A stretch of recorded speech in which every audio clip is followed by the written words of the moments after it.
Shape টুলে আর কি আছে?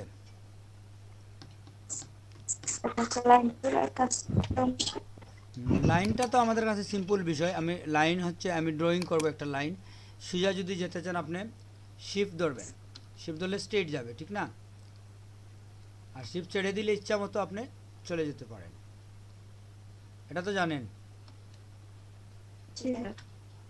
আর আপনি যদি যখন আপনি লাইন ড্রয়িং করলেন, করার পর আপনার যদি মনে হয় একটু নিচে নেবেন, আপনি ক্লিক না ছেড়েও স্পেস বারে যদি আপনি ধরেন লাইনটাকে আপনি নিয়ে যেতে পারেন যে কোনো জায়গায়, লাইনটা আপনার হাতে থাকবে।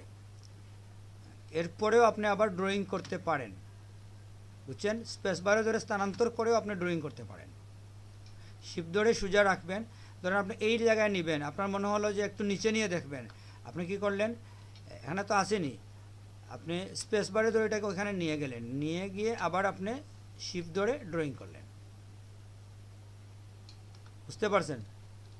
স্পেস বারে ধরে স্থানান্তর, আর স্পেস বার ছেড়ে দিলে ড্রয়িং। তবে শিফট আপনার ধরা থাকতে হবে। যদি আপনি শিফট ছেড়ে দেন ওইটা সোজা হবে না, ঠিক না? তার মানে হচ্ছে কি, আবার আপনি দেখেন আমি কিবোর্ডটা শো করি, আপনি যখন শিফট ধরবেন আপনার ড্রয়িংটা তো সোজা হয়ে যাচ্ছে, ঠিক না? কিন্তু একই সাথে যদি আপনি স্পেস বারও ধরেন তাহলে এটা মুভ হচ্ছে।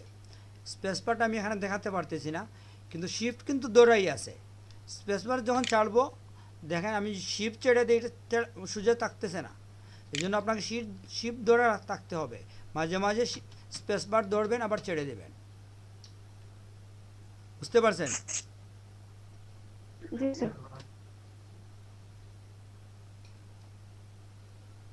এই হচ্ছে আমাদের লাইনের স্পেশালিটি। সোজা করেন কিংবা যাই করেন, স্থানান্তর করতে হলে এভাবে আপনি স্থানান্তর করবেন, স্পেস বার ছেড়ে দিবেন, এটা এখানে ড্রয়িং হবে।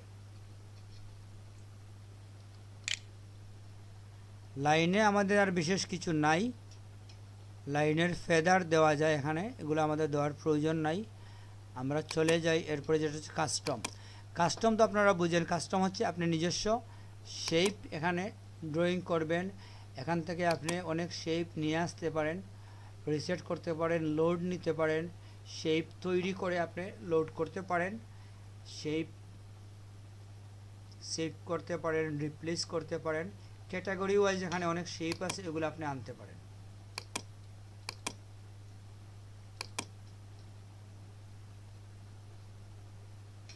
বুঝতে পারছেন? যদি আপনি সেভে দেন, আপনার পেজের মধ্যে শেপ তৈরি করে ওই শেপটা সিএইচএস হিসেবে সেভ হবে।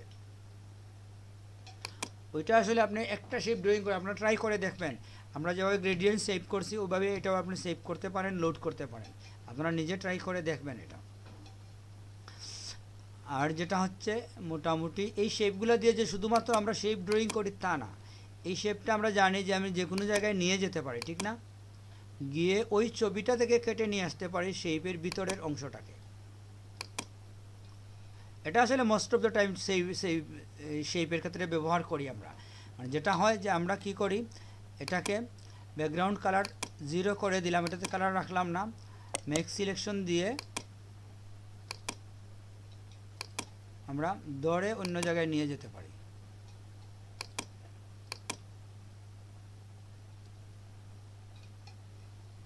আসে নাই?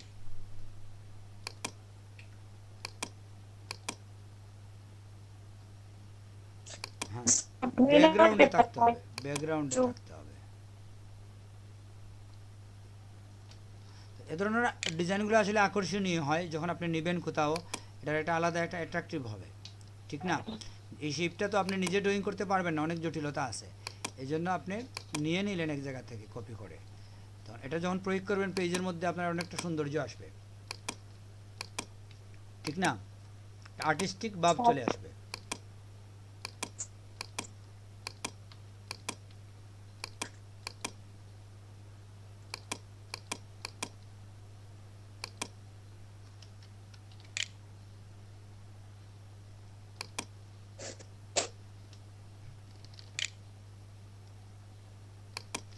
দেখেন একটা বিষয়, এটার মধ্যেও কিন্তু আপনি, আমি এটাকে ডাবল করি,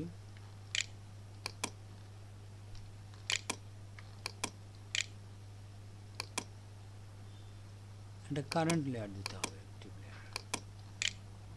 কপি হচ্ছে না কেন?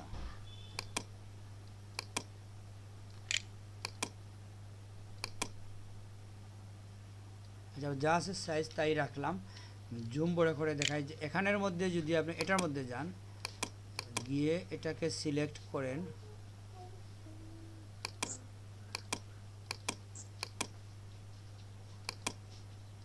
হচ্ছে না কেন?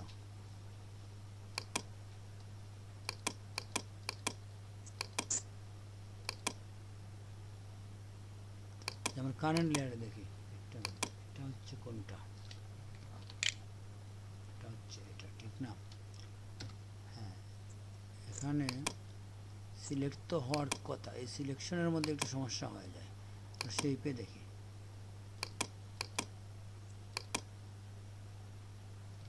এটাকে যদি আমরা আবার নিয়ে যাই, সিলেকশনে কি একটা সমস্যা হচ্ছে এখানে।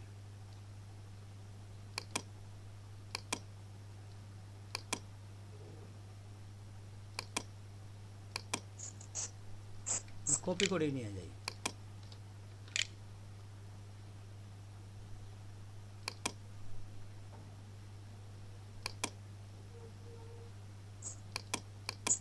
এটা তো আসলে হবে না, বুঝছি। আমি এই ট্রান্সফর্মের ইফেক্টটা দেখতে চাইছিলাম। এটা তো একটা পিকচার সিলেক্ট করে নিয়ে আসছে, এই জন্য এটা আসলে পুরোপুরি ট্রান্সফর্মের কাজ এখানে হবে না। ট্রান্সফর্মের কাজটা পুরোপুরি এখানে হয় না, এখান থেকে হয়তো হতে পারে, ওই জায়গা থেকে হবে না, এখন হবে এখানে। এই যে হচ্ছে, এটাকেও আপনি ওই যে একটা এফেক্ট দিয়ে দিতে পারেন, এই এফেক্টটার জন্য আমি খুঁজাচ্ছিলাম। এটা কিন্তু অনেকটাই আপনার 3Dর একটা এফেক্ট নিয়ে আসবে আপনার ছবির মধ্যে, দেখেন আপনি।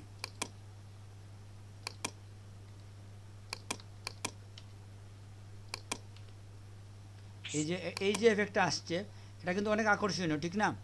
মানে আপনি যদি অন্য কোনো জিনিস থাকতো, ওটা বুঝতেন আপনি যে একটা ছবিকে এভাবে আপনি ইচ্ছা মতো 3Dর একটা এফেক্ট দিয়ে দিতে পারেন। বুঝতে পারছেন?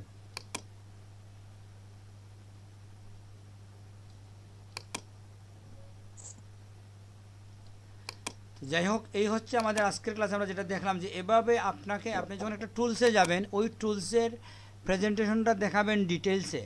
আপনারা আগামী ক্লাসে যেটা করবেন, যে আপনাদের একজন না, মিনিমাম কয়েকজনে আপনারা কেউ গ্রেডিয়েন্ট টুল দেখে আসবেন সব। একজনকে হয়তো আমরা দেব এই টুলের ডিটেলস দেখানোর জন্য, কেউ হয়তো ব্রাশ টুল দেখাবে। ছোটো টুলস হলে হয় কি, দুইটা আপনি দেখাবেন, এটা দেখাবেন আবার এটাও আপনি দেখাইলেন, দুইটা একসাথে দেখাইলেন। কিংবা কালার পিকারের মধ্যে এখানে যে কাজগুলো আছে আপনি একটু দেখাইলেন, আইটোপার, 3D ম্যাটেরিয়াল। এভাবে আমরা যে টুলে যাবেন, এক টুলের মধ্যেই অনেকক্ষণ থাকবেন। আর যার কম্পিউটারের সমস্যা আছে, নেটের সমস্যা আছে, আপনার প্রেজেন্টেশন দেওয়ার প্রয়োজন নাই, কারণ আমাদের সময়ের এখানে তো একজন না। আপনি যদি একটা ছবি নিয়ে আসতে না পারেন, ছবি ডাউনলোড দিতে আপনার 10 মিনিট লাগে, এই 10 মিনিট আপনি 15 জন মানুষের 10 মিনিট নষ্ট করে দিচ্ছেন। তো যে জন্য হয় কি, আপনাকে প্রস্তুতি নিয়ে আসতে হবে, প্রস্তুতি নিয়ে এসে আপনি, কারণ ওইভাবে আপনি যদি,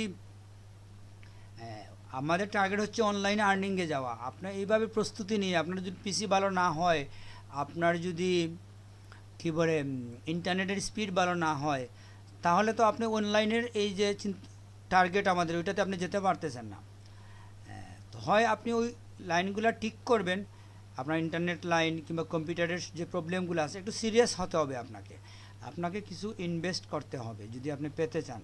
আপনার লাইনটা আপনি প্রয়োজনে টাকা কিছু খরচ করে ঠিক করে নিতে হবে, কিংবা আপনার কম্পিউটারের প্রবলেম হলে ওইটা দ্রুত মেরামত করে নিতে হবে। মেরামত করব করে আপনার যদি 15 দিন চলে যায়, তাহলে তো আপনি অনেক কাজ আপনার জমে যাবে, তখন আপনি আর পারবেন না কাজ করতে। তো আপনার ডিভাইস স্মুথ হতে হবে, এটা হচ্ছে পূর্ব শর্ত, বুঝছেন? নতুবা আপনি পিছিয়ে যাবেন সবার থেকে। তো যাই হোক, আমাদের মোটামুটি এই ক্লাসটা আমরা শেষ করে দিচ্ছি। আপনাদের কি কারো কোনো প্রশ্ন আছে?